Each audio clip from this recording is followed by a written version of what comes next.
சிவராமா, என்ன இதெல்லாம்?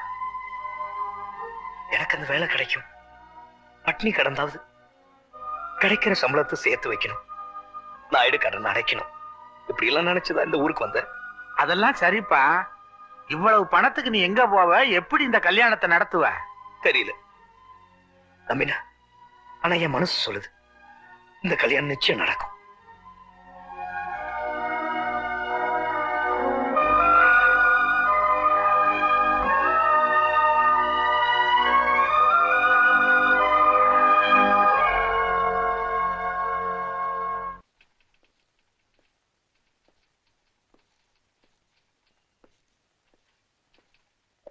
Excuse me, உங்ககிட்ட தனியா பேசணும், வெளியே வரியா?